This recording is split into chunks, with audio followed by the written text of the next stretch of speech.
Depois de uma semana de intervalo, está na hora de voltarmos à nossa volta ao mundo em 33 línguas e hoje estamos na língua número 29, que é a língua copta. A língua dos coptas, ou melhor, não é a língua dos coptas. A língua copta já não é falada por ninguém, é usada assim na liturgia da igreja copta, dos cristãos coptas no Egito. Existe uma igreja ortodoxa e existe outra católica, mas em geral estes cristãos são chamados, tanto no grupo católico como ortodoxo, de cristãos coptas.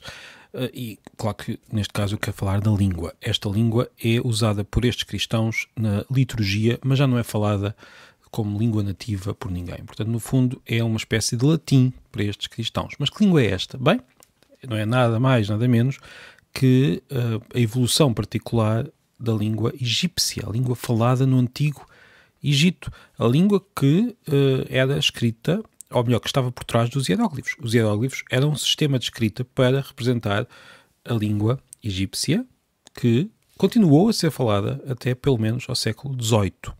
Ou seja, quando os hieróglifos deixaram de ser usados, a língua em si continuou a ser usada, a ser falada, mesmo quando as pessoas já não sabiam decifrar aquela escrita. A língua passou a ser representada pelo alfabeto grego, com algumas alterações, e ainda hoje é esse alfabeto, o alfabeto copta, que é no fundo o alfabeto grego com algumas letras a mais, com uma modificação da forma das letras.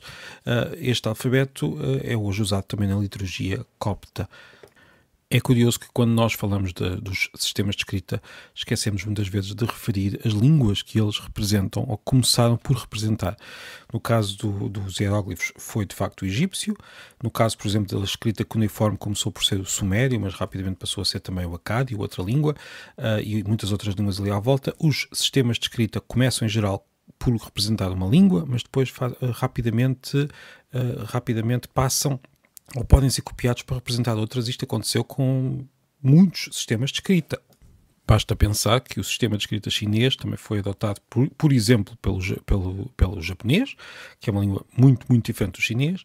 O sistema de escrita que começou nos hieróglifos, depois passou a ser usado por vários outros povos ali à volta, que adaptaram o sistema, até que depois ele foi copiado pelos gregos, depois pelos etruscos e depois pelos latinos. Os sistemas de escrita começam numa língua, mas vão-se espalhando. Mas, quando nós falamos de um sistema de escrita em particular, muitas vezes esquecemos que os sistemas de escrita representam línguas. Os hieróglifos representam uma língua em particular, o egípcio. E essa língua ainda hoje se ouve nas igrejas dos coptas. E que língua é esta? Que família de língua é esta? Bem, é uma língua da família afroasiática. Esta, quando eu digo família afroasiática, é um agrupamento de várias famílias mais pequenas, de subfamílias, algumas das quais bastante conhecidas. Uma delas é a família das línguas semíticas. O árabe e o hebraico são línguas semíticas e as línguas semíticas são uma das subfamílias das línguas afroasiáticas. E o egípcio era uma língua desta grande família afroasiática, mas não é uma língua semítica. É um pouco como falarmos das línguas latinas, que são uma subfamília das línguas indo-europeias. Portanto, imaginem as línguas semíticas como, neste caso, as línguas latinas, mas noutra família, e as línguas afroasiáticas como as línguas indo-europeias, no caso da nossa família. Portanto, digamos, o egípcio está para o árabe, que é a língua mais falada hoje no Egito, como o português está para o russo, por exemplo. O russo é uma língua de outra subfamília da grande família indo-europeia. O árabe é outra língua, de uma subfamília, ou seja, o árabe pertence a uma outra subfamília da grande família afroasiática em comparação com o egípcio.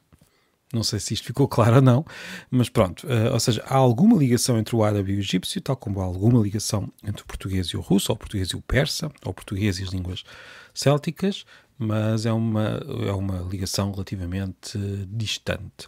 Portanto, o copta tem esta, que é a nossa 29ª língua, tem várias características curiosas. É uma língua litúrgica, hoje, já não é falada por ninguém, mas é, digamos, o vestígio que temos da língua dos antigos egípcios, língua essa que deu origem aos hieróglifos, hieróglifos esses que deram origem, na verdade, ao nosso sistema de escrita, porque o alfabeto latino tem origem nos hieróglifos. E pronto, foi uma primeira paragem nesta viagem, nesta viagem.